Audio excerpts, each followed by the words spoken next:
Bienvenidos a Entrevista RT, les saludo desde el estudio del canal en Bogotá. Nuestro invitado de hoy es economista y analista de datos, profesor de la Universidad Nacional de Colombia, coordina investigaciones del Observatorio Colombia-China, es también exconductor de debates económicos en la radio de la Universidad Nacional, investigador de la Academia Colombiana de Ciencias Económicas. Además, hace parte del Centro de Investigaciones para el Desarrollo. Sus áreas claves incluyen economía industrial, macrofinanzas, economías monetarias de producción y criptoactivos. Quiero darle la bienvenida a nuestro estudio a Mateo Arias Rodríguez. Bienvenido.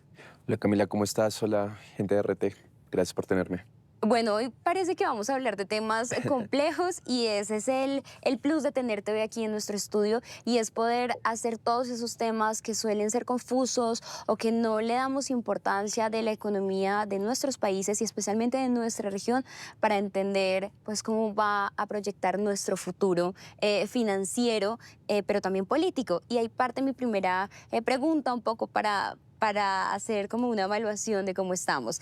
Y es si tuviera que definir, tal vez en una palabra, que tal vez es muy poco, o en una oración, la economía latinoamericana, ¿cuál sería? Hmm, Ortodoxia. Esa es una palabra muy fuerte en términos económicos. Yo estoy seguro que en muchas otras carreras, como lo puede ser el periodismo, de hecho lo sé, un amigo es periodista, él me dice que la forma en la que enseñamos periodismo acá es muy distinta a como les enseñan en Argentina, ¿no? Pasa muy duro con la economía, pero a nivel internacional. Entonces, el 95% de los economistas son lo que nosotros llamaríamos ortodoxos, son neoclásicos, o sea, vienen de una enseñanza que es la Escuela de Chicago, muy de la mano de Milton Friedman, por ejemplo, durante todo este cambio estructural que hubo durante los 70s y 80s, que reformula lo que alguna gente dice banalmente como el neoliberalismo, ¿no? Que es como esta lógica en la que vivimos inmiscuidos hasta el día de hoy. Mm, Lamentablemente yo hago parte del otro 5%, que pues un 4% son alguna gente que llamamos post-keynesianos y yo que es un 1% que es un marxista. Entonces eso es como complicado. Mi percepción sobre la economía puede ser como mal vista por algunas personas. En ese sentido, ¿qué tan ligado está, o tal vez sea una pregunta obvia para muchos que incluso ven esta entrevista, pero qué tan ligada está la política con la economía y más ahora en los últimos años que han habido cambios contundentes de elecciones en muchos países y en Colombia tenemos de cara pues también unas elecciones donde los dos candidatos que ahora lideran las encuestas pues son de extremo a extremo? Hay dos vainas interesantes. Por un lado, me parece que es imposible desligar la política de todo. Sin embargo, la política está supeditada a la economía. Entonces, a partir de las conformaciones de las fuerzas productivas de cada país, o sea, de cómo se distribuye el trabajo, cómo se distribuyen los medios de producción, digamos, Colombia es un país principalmente agrario, de hecho es uno de los pocos países del mundo que no ha tenido una reforma agraria profunda, por lo que pues, nosotros dependemos políticamente de unas élites terratenientes bastante fuertes. Entonces es inevitable mezclar la política y la economía, pero la economía determina la política. Y por el otro, yo no diría que estemos entre dos extremos. Iván me parece un socialdemócrata que sería muy centrista en Europa, por ejemplo, y Abelardo me parece que hace parte de esta nueva derecha, me parece interesante, como pasa con Milei, por ejemplo, que es gente que pues viene un poco desde afuera, entre comillas, pero que de fondo no entiende a lo que juega. Entonces va a terminar haciendo lo mismo que hicieron pues todo el pasado de neoliberales como puede ser un Gaviria, por ejemplo, hablando de apertura económica, que es un poco lo que quiere volver a traer a Abelardo a la mesa. Entonces no me parece tampoco muy extremista. Ahora, siguiendo este desglose como general, para después empezar temas específicos, si nosotros hacemos un análisis de, no sé, uno piensa que lo que pasa en un país no repercute en el otro, es como el cuerpo. Si yo me corto el dedo pequeño, pues eso que me va a afectar el hígado, ¿no? Pero todo tiene una consecuencia cuando hablamos de un conjunto. Si pensamos así en el continente y nosotros creemos que la imposición de aranceles, por ejemplo, entre Colombia y Ecuador no va a afectar la macroeconomía de nuestro continente, ¿eso sería correcto o por el contrario, lo que pasa en el sur afecta al norte y viceversa? Me parece que el contagio se vuelve más político que económico, de nuevo, porque Latinoamérica nunca ha podido consolidarse económicamente. Creo que vamos a hablar un poco de eso ahorita más tarde. Pero dentro de esa falta de como integración tanto regional como mundial, nosotros dependemos mucho del clima y del ciclo político. Entonces, por eso hay algunos analistas que hablan de las mareas rojas y de las mareas rosas y las mareas azules y no sé qué, un montón de cosas. Entonces, digamos, el regreso de Trump a la Casa Blanca empoderó a muchas derechas nuevas, interesantes, raras, que no están tan como de la mano a lo que ya veníamos un poco acostumbrados, especialmente en el discurso. Entonces, en el discurso, ahí es donde nos parecen extremistas. Yo siento que ahorita lo que está pasando con Daniel Noboa en Ecuador es una respuesta un poco a este cambio del clima político, como de una derechización, pero nueva. O sea, ya no es la derecha tradicional que hemos sabido manejar mal que bien en el continente, mm, sino es una derecha más como descarada, o sea, como un poco más abierta con sus posiciones. eh, y eso puede ser peligroso, porque pues se contagia para bien y para mal. O sea, puede empoderar a alguien en el continente, en el país precisamente, como para que tenga un discurso un poco más sensato. A mí los discursos de Iván Cepeda me aburren un montón, pero el man me parece una persona sensata, ¿no? Es alguien que llama a la calma siempre. Ujú. O pues también puede envalentonar a alguien como Abelardo de las Priellas sin ningún tipo de problema. Si yo le pidiera un ejemplo específico de, puede ser actual, de este poco que llamamos de 2026 o incluso 2025, de una situación financiera de un país, por ejemplo, aranceles que hayan afectado a toda la región, ¿qué caso sería? O incluso ni siquiera todo el continente, digamos en la región andina, de pronto. Hay dos ejemplos claros, una positiva y una negativa. La negativa, la apertura económica. Durante los 80s y principios de los 90s, la mayor parte de las economías latinoamericanas pasaron por alguna forma de apertura económica como la que nosotros vivimos con César Gaviria en el 91. Ya como dato histórico, de historia económica, pues esa apertura económica estaba planeada para hacerse durante 4 años y Gaviria la hizo super express en 3 meses. Entonces, pues salió muy mal, no se hizo la apertura realmente y eso terminó pasando muy parecido en muchos países de Latinoamérica. Entonces, eso por un lado negativo, que eso es entre comillas quitar aranceles, pero no se quitaron del todo, porque la apertura económica no fue una apertura real. Lo que se hizo fue una re-regularización. Entonces se le quitaron las prebendas, los subsidios, todo este tipo de cosas que se le daban a algunas industrias que nos hacían más o menos competitivos en el mercado internacional, pero no se nos quitaron a nosotros al momento de entrar a otros sitios como puede ser Estados Unidos. Entonces eso crea unos tratados desiguales en los que pues el que termina perdiendo pues, es el país más pequeño. Em, Eso por un lado. Por el otro, durante el primer periodo de la marea roja, un poco rosa, pero más bien roja, había un poquito más de ímpetu, que era cuando estaba curiosamente Uribe en el poder, pero al lado tenía Chávez, tenía Correa, tenía Lula, tenía Kirchner. Entonces generaron un bloque económico que permitió mejorar las exportaciones intrarregionales, o sea, entre nosotros. Y durante mucho tiempo, por ejemplo, Venezuela, durante Uribe precisamente, era nuestro principal socio comercial. Entonces, en esa medida, siempre se pueden hacer cosas. O sea, siempre se pueden usar los aranceles tanto para bien como para mal. Tanto ponerlos es bueno como malo, que eso es lo curioso. O sea, ponerlos puede implicar proteger una industria y volvernos competitivos en el mercado extranjero, como lo fuimos durante muchos años con los textiles. Y pues teníamos Fabricato, teníamos Coltejer, teníamos otro montón de empresas duras que al dejar de recibir estos subsidios no pudieron competir con China y nos volvimos un productor de segunda clase, a pesar de que Colombia se había destacado siempre en su producción textil. O pueden generar asperezas en las relaciones bilaterales, como es lo que está pasando ahorita. Yo he visto 1000 titulares estos días de guerra comercial, guerra arancelaria, no sé qué. No me parece que sea el caso. Me parece que Novoa está siendo un poco oportunista, viendo que pues papi Trump llegó a Venezuela, sacó de la forma más inconstitucional de las Naciones Unidas a Maduro Y pues ya se envalentonó, y todo bajo el discurso del narcotráfico, de la lucha contra las drogas, y lo primero que dijo fue el siguiente es Petro. Después pues Petro va a la Casa Blanca, salen amiguitos, pero pues me parece que esta oportunidad es más un poco porque pues la situación, no sé si hayan visto, pero la situación en Ecuador está como estaba en Colombia en los 80s, 90s. Ujú. Y es una violencia impresionante. Antes de las elecciones en las que ganó Noboa, mataron a un tipo era la cabeza del Partido Conservador, que se llama Fernando Villavicencio. Y yo pregunto, ¿por qué vivíamos nosotros esa violencia? Por el narcotráfico, por ser productores de cocaína. Hoy en día, y eso lo dice las Naciones Unidas, Colombia no produce tanto como antes. Han bajado bastante la producción. Eso es tanto bueno como malo, ¿no? Es rarísimo. O sea, ya no tenemos cosas grotescas como Pablo Escobar, pero asimismo no tenemos cosas como Pablo Escobar, que era alguien que estaba comprando barrios enteros para poblaciones, o era alguien que garantizaba una entrada ilegal de dólares que nos protegió de muchas crisis económicas.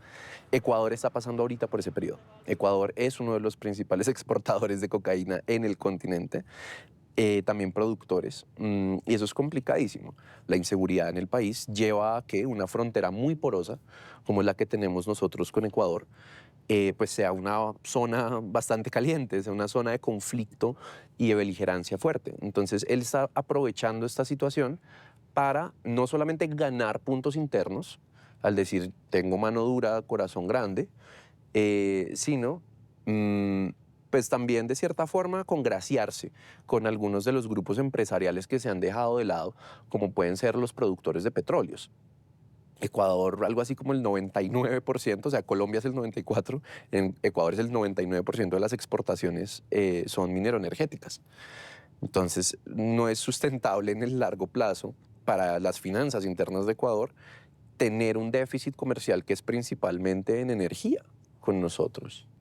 Ahora, ya usted habla de Estados Unidos, de Donald Trump, pero los acuerdos que ha hecho Latinoamérica, que ha hecho nuestra región andina con Estados Unidos, no se basan solamente en este gobierno, viene de gobiernos mucho más atrás, y un claro ejemplo es cómo cambia tal vez las economías un tratado de libre comercio, y quisiera que habláramos sobre esa repercusión o beneficio, si lo hay, lo hay, claramente, sí lo hay, de un tratado de libre comercio en economías andinas, y hablemos de pronto del caso específico de Colombia, ¿qué cambió y cómo ahora ese TLC, cuando tenemos una economía 100% o no 100%, pero sí en un gran porcentaje basada en nuestras exportaciones de Estados Unidos, y vemos que un socio dice, hay molestias políticas y pone en riesgo a muchos empresarios que dicen, si hay aranceles, si finalizan las relaciones con Estados Unidos, nuestro país entra en una crisis. Esta dependencia solo de un socio mayoritario, pues es absurda. Nuestro principal socio comercial en efecto es Estados Unidos, pero representa más o menos como el 24% de nuestras exportaciones, el 22% lo representa China. Mm. De hecho, eso es lo más complicado ahorita, y es, China está tratando de integrarse a Latinoamérica, mm, y en esa medida la competencia interna nos puede salir cara si no nos ponemos en una coordinación de precios o una coordinación de exportaciones entre nosotros como países andinos e incluso latinoamericanos, mm, al momento de tener una integración más interesante con China, que pues a final de cuentas ya es el principal socio comercial de la mayoría de países del mundo. La diferencia, y es una diferencia muy importante, es la composición de la balanza comercial. Entonces, nosotros exportamos en su mayoría mineroenergéticos, productos agrícolas, y si estamos muy de buenas, algún tipo de producto transformado, pero muy pequeño. O sea, por ejemplo, carnes empacadas, que no es la gran cosa. ¿Qué importamos de China? O sea, cámaras, importamos celulares, computadores, máquinas. ¿Qué importamos de Estados Unidos? Basura. Comida, la podemos producir. Carnes, tenemos una de las mayores extensiones de tierra disponible para cárnicos. Ropa. Cuando Colombia era uno de los grandes productores de ropa durante mucho tiempo. Entonces, ahí es donde es la importancia de esa composición de la balanza comercial.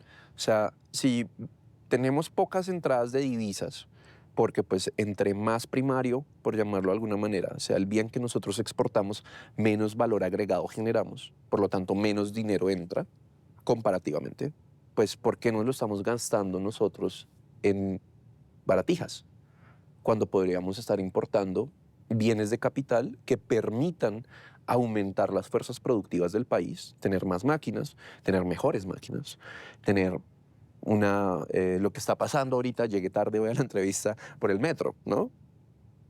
O sea, precisamente ese tipo de cosas que sí generan un valor agregado de largo plazo. Sin embargo, eso implica que los tratados que nosotros tenemos, no solamente con Estados Unidos, no solamente con China, sino ya internos, generen una cooperación multilateral de largo plazo. UNASUR, en su momento, con la marea roja que les mencionaba ahorita, permitía un poco eso. Chávez, en la forma más jocosa que tiene, siempre muy divertido, propuso crear una moneda común para la zona andina y para Latinoamérica, porque ahí también iba a estar Argentina. Eso sería un primer paso. Sin embargo, ceder la soberanía monetaria es complicadísimo. Y eso es un ejemplo, la zona Maastricht, que es la Unión Europea, nos demuestra eso. Y es básicamente las necesidades monetarias de la Unión Europea están supeditadas a las capacidades productivas de Alemania, que es el único país que más o menos está jalonando al resto de la economía. Entonces eso permite que Alemania tenga una mejor estructura de precios, pero a costa de que, por ejemplo, Grecia esté muy mal, que España esté muy mal. Entonces es unas por otras, ¿no? O sea, tener una moneda común para Latinoamérica podría ser una buena opción. Sin embargo, también podría ser muy complicado. ¿Qué ejemplos valdría la pena resaltar para entender estos tratados de libre comercio que sean exitosos, pero también la unidad regional, viendo el ejemplo de la Unión Europea? Ya usted bien lo explicó muy claro, y es, si nosotros hacemos esa unidad de países andinos como se tiene planeada desde hace tantos años, pues, ¿qué se necesita tener en cuenta viendo los pasados? Primera parte, el tratado con Estados Unidos en efecto es de libre comercio de dientes para afuera. Pero cuando uno va y mira la letra menuda, hay unas previsiones muy directas que protegen la industria americana, bueno, norteamericana, y perjudican mucho la nacional. Eso ya de entrada es complicado, especialmente porque Estados Unidos tiene una fama de no respetar los principios de la Organización Mundial del Comercio, donde hay un principio, valga la redundancia, que se llama el principio de la nación menos favorecida, que esos son de términos de intercambio, se llama eso, que es como la relación entre importaciones y exportaciones y los precios relativos de cada economía. Entonces, piensa que, por ejemplo, el año pasado estuve en Berlín. Mm, Allá, pues claramente al cambio, todo es un poco más caro, lo que sea, pero pensando en términos de poder adquisitivo, una cerveza vale más o menos 1 euro, un poquito más, un poquito menos, dependiendo de la cerveza. Al poder adquisitivo, eso sería como si nosotros tuviéramos una cerveza acá que valiera 1.000 pesos. Que no lo hay. No la hay. La había antes, cuando teníamos una cosa que se llamaba Monómeros de Colombia y Venezuela, de la cual vendimos una parte, ya la queremos volver a comprar, obligaron a los venezolanos también a vender eso y ahora es una empresa privada. Y toda esa producción era de agroquímicos que nos ayudaba para tener una mejor capacidad productiva y tener una mejor estructura de precios. Porque hay una economista que me gusta mucho que se llama Isabella Weber, que hace una descomposición de matriz insumo-producto. Eso es una cosa que también saca el DANE, pero nadie la usa. Y es cómo se están utilizando el trigo, la cebada, los agroquímicos, la tierra, todo esto, y cuánto termina siendo el producto final, que digamos una cerveza.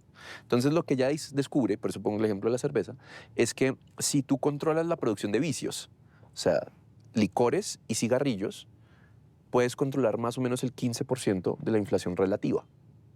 La pola, lo mismo. La póker antes usaba los insumos de Monómeros de Colombia, pero ahora toda esa producción se fue para Ucrania.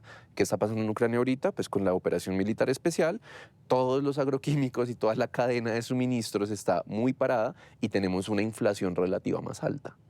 Entonces, eso por un lado. Si nosotros tenemos unos tratados bilaterales de comercio, como el que queremos tener con China, por ejemplo, podemos permitirnos proteger ciertas industrias y liberalizar otras cosas. Es mejor en ese sentido fortalecernos como socios regionales, darle, por ejemplo, los porcentajes más altos, como lo tenemos ahora Estados Unidos o China, a nuestros socios regionales, o seguir manteniendo esas grandes alianzas con los países potencia y fortalecer o empezar al menos unas buenas alianzas. O sea, como Latinoamérica tenemos la potencia de decir, podemos producir carros, podemos producir nuestra ropa, bueno, los alimentos evidentemente sí. ¿Y cuál ha sido ese impedimento? O sea, ¿por qué no lo hemos hecho? No puedo hablar en términos regionales porque pues no sabría decirte como tantos ejemplos tan puntuales. En términos de Colombia, netamente, como decíamos al principio, Colombia es uno de los pocos países que no ha pasado por una reforma estructural de tierras. Y eso permite que nuestra estructura productiva dependa mucho de la extensión de la tierra más que, o sea, del uso extensivo de la tierra más que del uso intensivo de la tierra.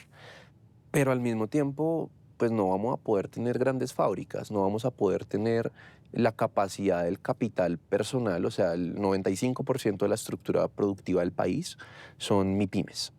Y eso es un absurdo, porque eso es precarización al máximo. Por eso tenemos índices del 60% de cuentapropistas y de gente que gana menos del salario mínimo.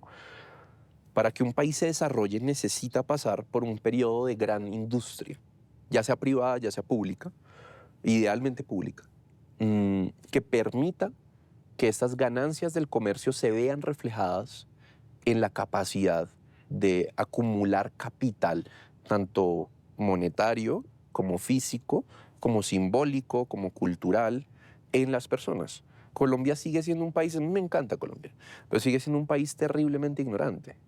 Es un país terriblemente desigual. Creo que estamos solamente superados por Haití.